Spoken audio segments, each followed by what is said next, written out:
క్రైస్తవుడు అందరికీ రోజు దేవుని వాగ్దానము. విశ్వాసమునకు కర్తయు దానిని కొనసాగించు వాడనైన యేసు వైపు చూచుచు మన ఎదుట ఉంచబడిన పందెములో ఓపికతో పరుగెత్తుదము.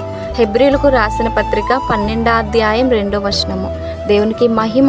విశ్వాసమునకు కర్తయు. మరి దేవుడు విశ్వాసమునకు కర్త. మనం ఎప్పుడైతే దేవుని యందు విశ్వాసం ఉంచి ప్రార్థిస్తామో ఎటువంటి పరిస్థితి అయినా దేవుడు తప్పించగల దేవుడు.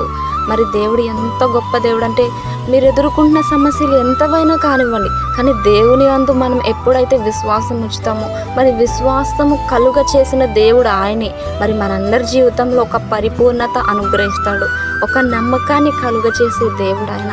మరి మన కొరకు ఈ లోకానికి వచ్చి తన ప్రాణం పెట్టడానికి కూడా వెనుతీయని దేవుడు. ఎన్ని వచ్చినా సరే లెక్క చేయని దేవుడు. మన జీవితంలో ఎటువంటి పరిస్థితి ఉన్నా తీసివేయగల దేవుడు అని యేసు వైపు చూద్దాం.